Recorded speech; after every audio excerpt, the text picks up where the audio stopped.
What's going on, all you horror fans out there? That's right, the Wolf Pack is back. I'm joined by those old dogs, Uncle Logan and Uncle Kev.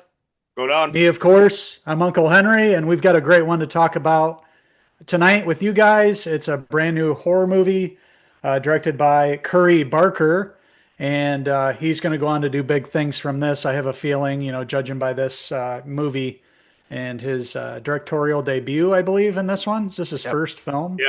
Yep. First film here, and yes, it is a horror movie. And what's it called, fellas?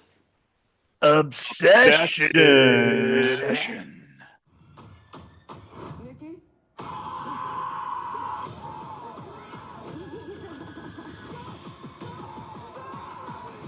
love you. I love you. I love you. I love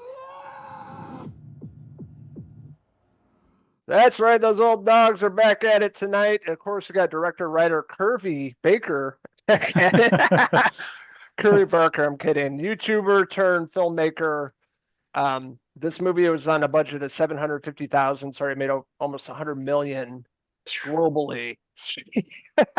Wild, and for good reasons. Everybody's talking about this movie. It was going around the film festivals, a lot of buzz going around this. I went into this movie blind. I didn't know too much about it. Just people were go see it. Okay. So it's basically just like making a wish kind of story having to do with these two kids. Essentially, they work at a music store, Bear and Nikki. Uh, Bear's really into Nikki, doesn't know how to confess his feelings, has to do with this kind of novelty gift, making a wish, and it sets up the rest of the story. But yeah, right off the bat here, things I did like about this was visually, it's a good looking movie, has a lot to say, spooky at times, brutal, and the performances alone, especially Nikki's character, was just top notch and just what blew me away from this movie. Kev, what'd you think? Everything you said, but I also thought this movie was kind of funny in parts. I was laughing, especially when he calls the hotline number and, I think that is Mr. Curvy Baker. I mean, Curry Barker. That's him on the other side. And yeah, it's just you think about everything that's come out in May, like we really are in like a pool of horror that's actually good horror. And this one is no different. I love this film. It's the one to beat for me this year. I everything that the cinematography was great, and we'll get into her later, but even Johnston, yeah, Michael Johnston, who played Bear, I thought he was very good too because he paints a protagonist that he's not a good guy. He's not. He is quiet and he's meek and shy. Usually those attributes basically are reserved for people who are the good people. But yeah, I liked how he wasn't totally a good person. He kind of got what he deserved in this film. Yeah, that he did indeed. There's a slow burn to this, and I appreciated that. They take their time getting into it and let the tension build. A lot of tension is what I noticed in this. And, that's saying something, with Curry Barker, the director here. He's been talked about, with this film, and he's going to go on to do the Texas Chainsaw Massacre from this. And, I could feel that in this film, the tension he was able to build between the characters. And that's going to go a long way with Texas Chainsaw Massacre and having to deal with the family. He's going to focus more on the family there. So that's going to translate really well. So that's one thing I really noticed. There's that tense feeling throughout. And these two characters, the whole cast really, how they got along, it felt very realistic. It felt natural. It didn't feel like something that was written for the script. This felt like, real relationships here, like, just how we talk as friends here, no script, just off script, just shooting the shit and telling each other like really how we feel and everything. Very good script, and very, like you mentioned, the cinematography in this film was excellent. Love the use of the shadows in certain scenes, like in the bedroom. Some really unsettling imagery there when Nikki, takes that turn within the film. Really cool stuff here.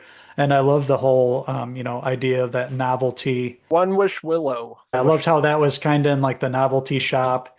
He kind of saw it and he was like, hell, why not at this point? He was so obsessed with Nikki. Why not try this thing that could give him his wish? And he got more than he bargained for. Like they say, be careful what you wish for. That's exactly it, and it really sets up the horror of this movie. And what I was predicting, the movie went a whole different direction, which is a good thing. Like it wasn't predictable. It was unpredictable many times. Not sure what's going to happen next, where the story's going to go. And it just gets crazier, crazier throughout with Nikki's character becoming really attached and just popping up when he gets home, popping up out of the dark while he's sleeping. Some really creepy ass imagery in this movie, which I really appreciated. On top of some really great practical effects as well. One particular scene with the person's face getting smashed in was Ooh. brutal. And I was thinking like Texas Chainsaw Massacre, he's going to be able to, pull that off. I'm really looking forward to that movie in terms of the brutal and gory scenes. But what really sold me in this film was the cinematography, the visuals, and the score. The score reminded me much of It Follows in a lot of scenes, which is one of my favorite movies. And I love how they did that and created this really, I thought, a unique and creepy ass atmosphere with this film. Again, didn't know what to expect with this film when it went pretty much blind. Had some similarities to like The Substance and Smile and It Follows, but also very unique at the same time of, the story of Make It a Wish and what happens and all the bad things that come with that. And having to do with this relationship, some really solid, top-notch performances here between the two actors. Nikki was incredible, scary, very scary at times. And the main actor playing Bear was also fantastic. Great directing, great writing in this.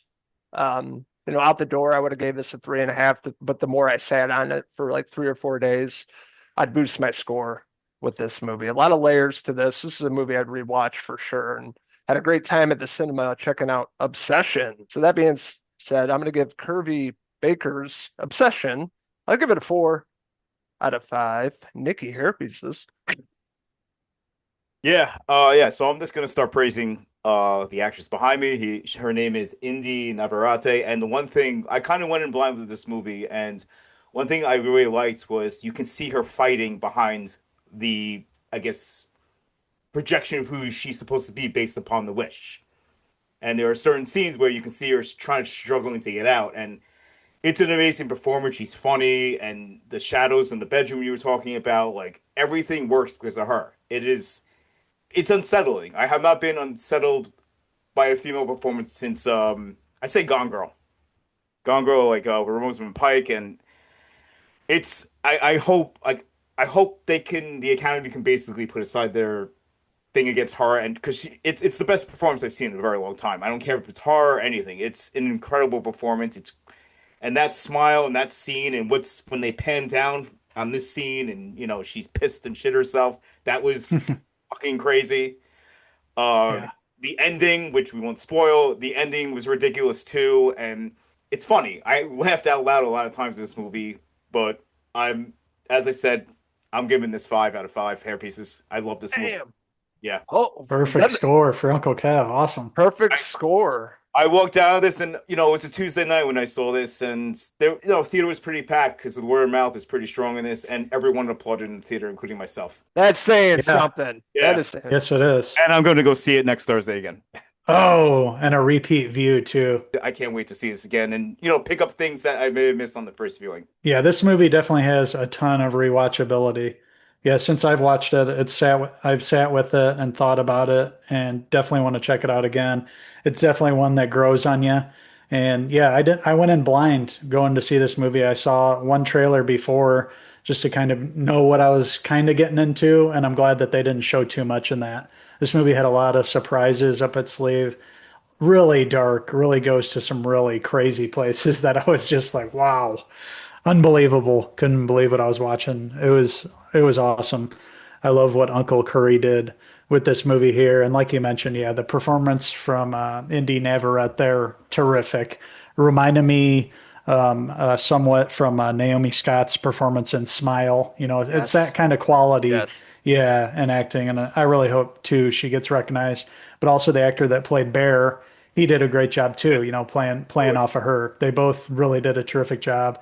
The friend Ian Cooper Tomlinson, really appreciated him. And yeah, like we mentioned before, that scene in the car where a character gets, brutally, brutally, I don't know how you say that, but you'll see it involves a car at the end and it's brutal. And also worth mentioning, Andy Richter there. I heard his voice and didn't see him, and I was like, "Is that Andy Richter?" And sure enough, he was in it as like the manager there at their music store. But yeah, this one was awesome. Love this movie. This one came out of nowhere for me, and happy to hear that it's such a big hit. I even read that they're predicting it will probably go back to number one this weekend, possibly, which is something. And yeah, can't wait to see where all these people's careers go. Curry Barker, I've been hearing his name ever since this, was released. He's going to blow up. So look forward to that and look forward to seeing if, Indy Navarrete is nominated for this performance. And maybe Uncle Curry, who knows? With that being said, I am going to give Obsession right now, I'm going to give it a 4 out of 5 Curry Barker hair pieces. So I want to hear from all you wild ghouls out there. What did you like about Obsession? What didn't you like about it? Are you excited about the new film Backrooms coming out this weekend? Let us know in the comments below. And don't forget to subscribe. Check out these wild uncles on Facebook, X, and Instagram, and our website, Cinephellas.com, for the latest, greatest TV movie news and reviews. Great couple weeks for independent horror, Obsession, and now Backrooms. Really feel like horror's in like a groove now.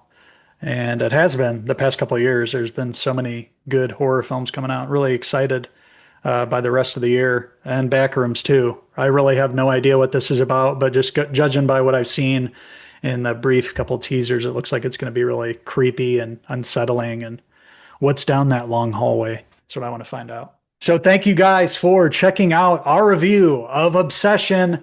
We want to hear from you guys. Let us know what you guys thought of the movie. Let us know if you agree with us. And we appreciate all you guys watching. Make sure to stay tuned to all our social media pages, Facebook, Instagram, and X. And we will fill you guys in on all the latest and greatest in TV movie news and reviews. So until next time, as we like to say here at Cinefellas, cheers!